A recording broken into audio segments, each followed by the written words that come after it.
কিছু অসাধু ব্যবসায়ী, কিছু অসাধু পাম্পের মালিক এবং আমাদের মতো কিছু ভোক্তা যারা একেবারে ওই যে শুরু থেকেই সব কিনে নিয়ে ব্যাগেল ধরে রাখছে, এদের জন্য এই প্রবলেমটা। এটাই একটা 100% কৃত্রিম হবে, কারণ না ভোগান্তি তো আছে, এটা তো সারা বাংলাদেশে। তারপরে তো এই পাম্পের একটা সুবিধা যে এখানে পাওয়া যায়, মানে 2 ঘন্টা লাইনে দাঁড়াই যাও, আর এখানে কখনোই 1-1.5 ঘন্টার বেশি লাগে না।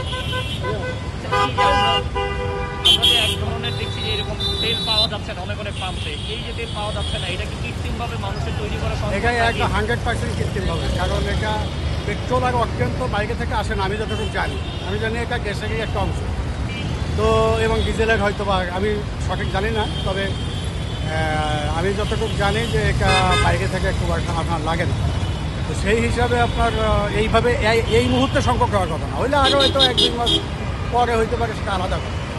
সরকার তো বলছে কোনো ধরনের দামও বাড়াবে না, তেলের কোনো সংকট নাই, পর্যাপ্ত তেল রয়েছে। সব কিছুই ঠিক আছে, সরকারের তরফ থেকেও ঠিক আছে, কিন্তু আমার কাছে যেটা মনে হয় শুধুমাত্র কিছু অসাধু ব্যবসায়ী, কিছু অসাধু পাম্পের মালিক এবং আমাদের মতো কিছু ভোক্তা যারা একেবারে ওই যে শুরু থেকেই সব কিনে নিয়ে ব্যাগেল ধরে রাখছে, এদের জন্য এই প্রবলেমটা। একবার নিলে সারাদিন চলে যায়। যেহেতু আপনি রাইড শেয়ার করেন, আপনার প্যাসেঞ্জারও আসে, হ্যাঁ, সেক্ষেত্রে এই যে তেল নিয়ে যাচ্ছেন, আপনার অতিরিক্ত সময়টা এখানে ব্যয় হচ্ছে, সেক্ষেত্রে কি প্যাসেঞ্জারের উপরে কি কোনো প্রভাব পড়ে? প্যাসেঞ্জার বলতে ইনকাম কমে যায়, প্যাসেঞ্জার তো অন্য রাইড পাই হয়ে যায়, কিন্তু ইনকাম কমে যায়। অতিরিক্ত ভাড়ার কোনো প্রভাব পড়ে তাদের উপর? না, যেহেতু অ্যাপসে চালানো হয় সেহেতু অতিরিক্ত ভাড়ার কোনো প্রভাব পড়ে না। আচ্ছা, আমরা এখানে দেখছি যে এক ধরনের সংকট তৈরি করা হয়েছে, মানে দেখলে বোঝা যাচ্ছে পাম্পগুলোতে ঘুরলে।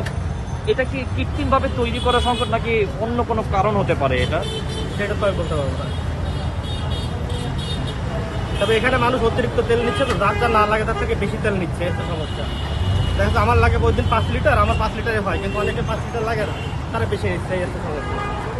যেখানে সরকার বলছে কোনো ধরনের সংকট নেই, তেলেরও কোনো দাম বাড়বে না, সেক্ষেত্রে পাম্পগুলোতে কেন এরকম উচ্চ করা ভিড় হচ্ছে?